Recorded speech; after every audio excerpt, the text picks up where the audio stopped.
Today, I want to have a conversation with you. And when I have this conversation, I want you to feel like me and you. And I want to talk to you about something so important. If you really understand this, if it shifts something in you, in me, if you feel like, you know what, Anam, I felt the frequency, I felt the nudge, I feel it, a lot of things will change for you.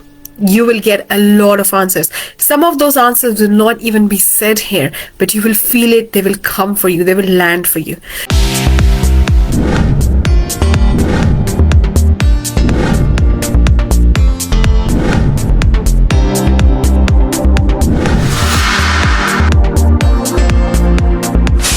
After we have learned about manifestation, we are learning that our thoughts convert into things and we can create whatever we want. I see that there's a very weird dynamics being created, and I was the one who also experienced myself using that pattern and doing it. And I think it's very common to get in that dynamic, and life can become really frustrating. And I see that. I feel like when we're trying to manifest, we feel like we're hitting this brick wall. We are trying to quantum leap, we are trying to get to our desire, but there is always this invisible wall. There's always this something in the middle which we cannot see, but we can feel. We're hitting it over and over again, and we're thinking, what is going on?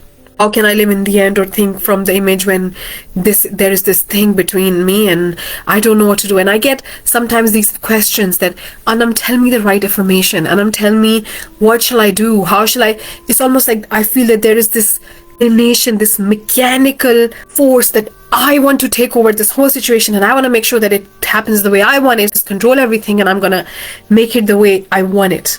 And in this whole process, we miss the most important thing, which is our life's experience, which is our life. We stop living life and we try to manufacture life. We try to create an artificial way of life where we are just almost like controlling everything, and we're holding on too tight. We don't want to let things go. We don't want to let things be. We don't want God, the universe work through us. We want things to happen our way, and this mechanical thing causes more stress and more resistance. You must be saying, Anam, what are you talking about? Can you be a bit more clear? Of course I can. Of course I will. That's the whole point. That's why I'm here. What I'm trying to say is that life is happening for you. Life is happening in a very specific way based on what your purpose is. And we are all guided from time to time, very often, many times during the day or month or week, to stumble on our purpose, to stumble on our calling. But there is this biggest misconception in the manifestation space, especially, which I think a lot of people teach, which I don't agree with at all, that you have to be happy all the time. That you have to be always this, I'm so happy. And almost like we try to manufacture happiness. We try to chase this thing that I wanna be happy. I wanna make sure I'm happy all the time, and actually the greatest breakthroughs, the greatest turning points, the greatest time when people stepped on their purpose, when people discovered their calling, was when their life was falling apart, was when things were tearing apart, was when they were going through a big turmoil. I'm not here to promote unhappiness or turmoil. All I'm saying is that we are not flowing with the life. We are trying to control everything. There is a lot of judgment about not being happy. There is a lot of judgment about life and things. There is a lot of judgment about all the situations. We are constantly judging ourselves. We are constantly judging life. We are constantly judging this divine operation that's flowing through us, right? Every time when things don't go according to our plan, we start to judge and see what is wrong, and we start to almost like feel like we're losing control. But my question is that the whole point of manifesting things and quantum leaping is that we don't manufacture it. We let it happen. We allow it to happen. And if we want to make it happen anyway, then what are we manifesting? We don't even know how to get from here to our vision. Then why are we putting so much force? Why are we putting so much control? I'm going to share with you my example. I did it for a very long time. And it has really taken me a lot of aha moments and breakthroughs to really get this. And every day I feel like I get it even more. And I want to really share with you. We attract who we are. Always remember, we attract who we are. Now, if I try to find the affirmations or try to find the tricks and some kind of tool where I can just sneak in and manufacture or manifest at a higher frequency, I cannot trick the system. We attract who we are. When I say who we are, we are unlimited, limitless, beautiful, divine, spectacular, marvelous being. We are created in the image of God in the universe. We are perfect. It's not really who we really are. We attract who we think we are, right? We attract based on the concept we hold about ourselves, who we think we are. And the effortless ways that we can change the way we see ourselves. We can change the thinking behind how we see ourselves. Now, the problem is that we sometimes, when we learn manifestation, what we are saying is that I'm manifesting this vision, but in real terms, what we are doing is we are visualizing, but we are making sure that everything happens that way. And if it doesn't happen, then we just lose control. We lose the plot. We lose our mind. We lose everything. And it's like, oh my God, this is crazy. One thing that I discovered myself is that sometimes the hardest situations, sometimes situations where you're saying, ouch, this hurts. Ouch, this is difficult. We found those breakthroughs, those answers, those pivot where it's like, I am being redirected. I am being shown the way. It feels like things are falling apart. I'm judging the situation. I'm thinking it's not working, but it's actually all working for me. What happened with me was that I was manifesting. When I was learning how to manifest, I would say, I had this vision and I was putting so much physical effort, hustling, scrolling up and down social media all day long, listening to trainings and reading books and going crazy, trying to find that thing, that answer, that tool. I thought there was a cheat code which I can just use and I will do that and everything's going to change and it'll be so good. In that constant search of trying to manufacture happiness, trying to manufacture that frequency, trying to manufacture that thing, it never happened. To the point that I just felt that I'm just pushing and pushing and pushing. What I noticed was the pattern was that we have this vision, and instead of be that vision, we just consciously know we want it. We try the physical action to go towards it. And when that doesn't work, then we just lose control and then we force it. Can you relate? Just force it. And this is our manifestation most of the time. We are forcing it. Our emotions are all up and down. Sometimes we are in that frequency. But this whole point, we forget that we attract who we are. If we focus on changing the way we see ourselves, shifting our beliefs, shifting our ideas about ourselves, and also being that person now, we won't have to do all these hustles and force to bring that thing over us. It will come to us, right? But this whole thing, when it doesn't go as well because we are not attracting who we are not being that person, and we attract who we are, so we are not being that. Being is missing. We try to hustle and put that mechanical force and control and try to manipulate the situation to see if somehow we can find some cheat code to make it happen. The cheat code, the strategy, the tool is us, and we have always been all this time, right? And the whole point is that life is a beautiful journey, right?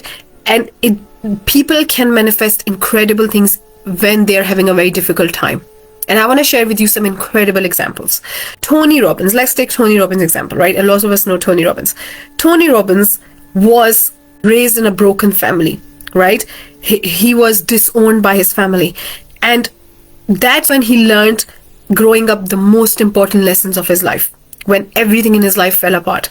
One of the youngest billionaires, the founder of IT Cosmetics. Cosmetics is for the women who have got rosacea. They have got skin condition. And it's a huge brand. It's $1 billion brand. And the founder is so young, right? Amy. She found her calling in the hardest moment of her life. She was working in the news as a news reporter. And one day, she started to have this allergic reaction, and she was really insulted by her boss on camera because her eyebrow came off or something. And that's when she quit her job. And she said, you know what, I can't take this anymore, right? And she didn't have a job, she didn't have money.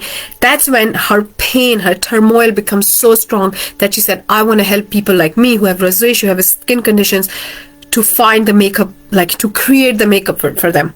She found her calling in her darkest moments in her life. If we take the example of Whitney, I was reading her whole thing and also listening to one of her trainings. She is the founder of Bumble, right? How did she found her calling? From her worst point in her life, right? She had a breakup. She was a founder of another Tinder app, which was very men oriented. It was very much for men. Of course, there were women there as well, but more favored for men. And she had a breakup. And when she had a breakup, she was kicked out of the company as a co-founder. And she had to face a lot of insults and disgrace after the breakup. So I realized that there's a lot of negativity for women in the dating space. And she created a brand called Bumble, where women initiate, and the profiles match, woman has to send the message. Her worst point in her life became her calling, and she discovered her purpose and created $1 billion brand out of that, right? The whole point is that we sometimes judge ourselves. We judge the situations, we judge life, right? But what we don't understand is that all those things are happening for us. All those things are some beauty, some nuggets, some gold for us. I managed to save my marriage out of the worst experience of my life. That worst experience of my life showed me where things were going wrong, what was happening, and then I pivoted and saved my marriage. Right? Sometimes the worst things are actually happening, which are supposed to be the best thing for us. But here, we just somehow believe that we have to, in order to manifest, we have to be just happy, happy, happy. But it's not about being happy or sad, right? Because what we want to understand is that we have to commit to seeing ourselves as our greatest version, even when we are unhappy. There are people who have manifested incredible amount of money, success, when they were most unhappy. Happiness and manifestation are two different frequencies. We can manifest greatest thing from life from the deepest, our hardest point from our life. And I'm not trying to advocate that, oh, everybody has to hit rock bottom to achieve the greatest success. I'm not trying to say that. We don't have to hit rock bottom. All I'm saying is that we have to embrace the life as it is. We have to see the good in the life. And we have to see in every situation, whether it's hard, whether it's easy, whether we feel like things are not moving the way we wanted, it's all happening for us, and there are gold nuggets in everything. What if at that time when things happen, we switch our lens from this is so bad, I don't like it, to what is the good in this situation? What is the greatest thing? How can this situation one day be the greatest thing for me? How can this situation give me such a beautiful gold nugget that will help me for the rest of my life? What if we stop this judgment and change this idea that we have to always be happy? Because happiness is within, and we can be happy, and we can lead ourselves in hard times. We can lead ourselves in good times. We can lead ourselves in okay times. And when we commit to seeing ourselves as the greatest version, our vibrational match chases us down. Our vibrational match will find us from anywhere. It will come through windows, through doors, through anything. The commitment is not to force ourselves to be happy, and if we are not always happy, we are judging life and we are hating it, and we are so unhappy because we are unhappy. And this whole unhappiness thing has this compound effect that I'm unhappy, feeling so unhappy because I'm unhappy and I'm on a lower frequency, and because I'm so unhappy and I'm feeling so unhappy, I'm gonna feel more unhappy, and I'm gonna tangle it with money frequency, and I'm gonna tangle it with my success frequency, and I think my life is gone, I can't do anything, I'm of no use, so I'm just gonna leave it all and let it shatter. No, what if that situation which just made you unhappy was showing you something greatest, and you can reap the gold nugget and turn it into something so great, and one day you'll be at this stage saying, you know what, this is the greatest thing that happened to me.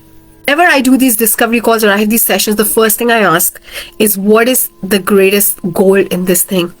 And when we shift our perception and say, you know what, this is happening for me, there is something for me to reap great benefit from, and turn it into gold, that's when greatest masterpieces are created, right?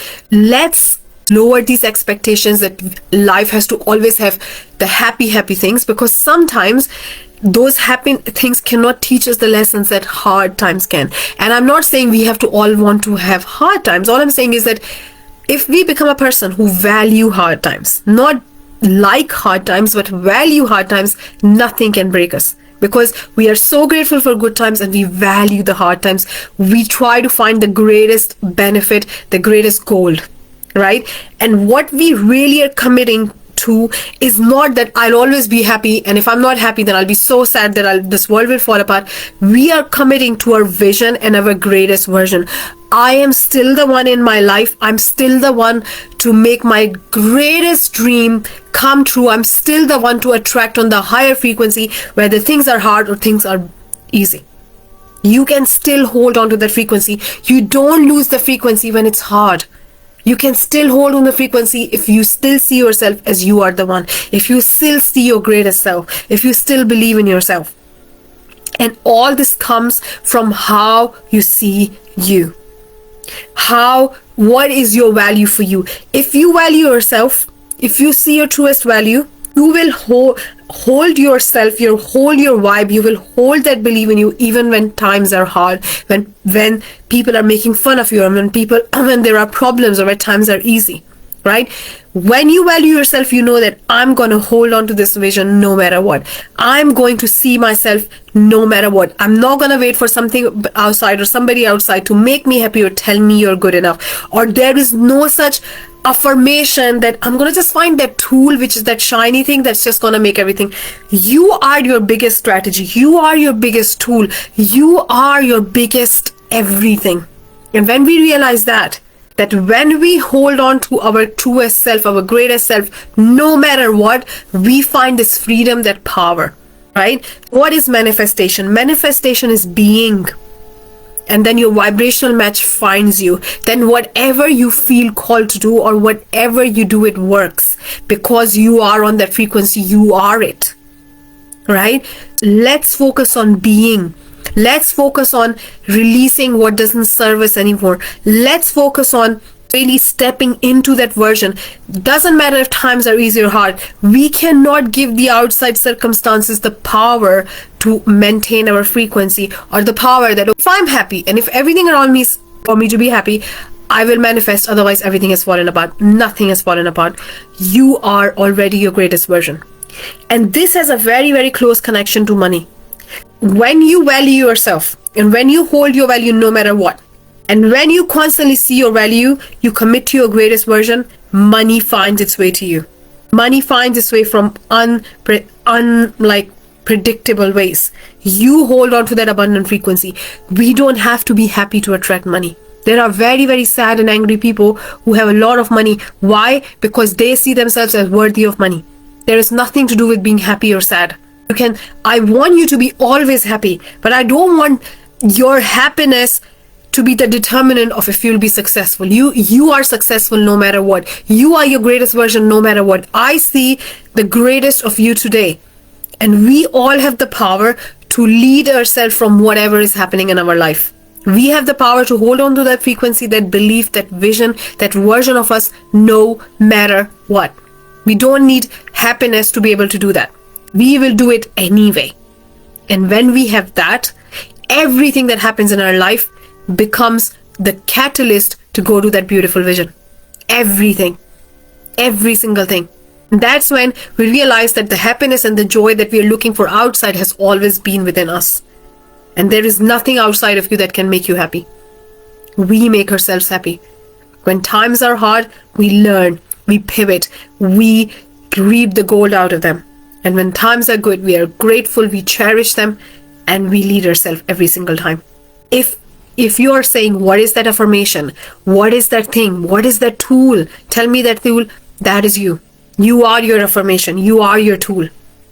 And when you see you at all times, no matter what, when you know you're valuable, when you know you're worthy no matter what, when you know that you are worthy to receive, you are worthy for everything, doesn't matter what's happening in the outside world, you have just conquered all the tools. It is how you see you. It is you holding that vision when times are hard, when times are easy. It is you knowing that I am worthy even when things are not going the way I want it. And that's when we are not relying on forcing or manifestation or making it happen. We are just allowing it to happen because our vibrational match will chase us down. Let's focus on being and committing to that vision, committing to our greatest self, committing to who we really are. That is our highest form of self-love, and that is our integrity to ourselves. That I am created whole, I am created perfect, I am created in the divine way, and I see me, and I hold my greatest vision. And one of the shifts that I want to talk about, I will really go deeper into money, in how you see you. And I really want to help you understand that if you can tap into that version, that activate that version, if you can have that shift, right, money will flow in greater quantities. And that's when circulating money, receiving money, spending money will become your greatest experience of life. You will always have joy when you receive money, when you spend money. The reason being because when money is a symbol of your power, you claiming your power, you seeing your greatest value, you finding your value and seeing who you really are, then you know that it's a symbol of you recognizing and saying, you know what, I'm so valuable. And when you circulate it, it comes back because you're so valuable. And when you circulate it again, it comes back in greater quantities. The whole transaction from this place of worry and anxiety and thinking, oh my God, becomes the most joyful thing, because every time you check your bank account, every time you see your money, it shows you that this is the reflection of the concept you hold about yourself. The fact that you saw your value no matter what. The fact, if we all want this financial freedom, that I want to have this financial freedom where I don't have to worry about money ever again. We really want that freedom, that I see me at all times. I see my greatness at all time, that I don't have to worry about my greatness ever again. And when we have that shift, byproduct is money. Money is a byproduct of the person we become. Money is the symbol, right? And when you understand this shift of this lesson of your power, you understand that how beautiful money is, because every time it symbolizes that you started seeing your value. I want to go really, really deep in the course which I'm offering in the free course, Wealth Alignment. Of course, and we're going to talk about money frequency and how to deal with the 3D, and we want to talk about different ways to attract money. You can even attract lottery and miraculous ways, and you can even have money stay longer with you. And there's so many ways, there's so many frequencies, there's so many things, but I want to cover it all for you, because you have no idea how rich you are right now, and we need to see it now. We need to see how rich you are. If you want to really discover how rich you are and the fact that you're so born rich, like Bob Proctor said, it's time that you sign up for Wealth with Alignment, because it's absolutely free. I want all of us to know this, because we are born with this. It's time that we see this. I'm going to put the link. If you haven't signed up yet, please sign up. And when you go on the thank you page, join the Wealth with Alignment group, because there's lots of things going on there. And I want you to join it. Take care, and I'll see you soon.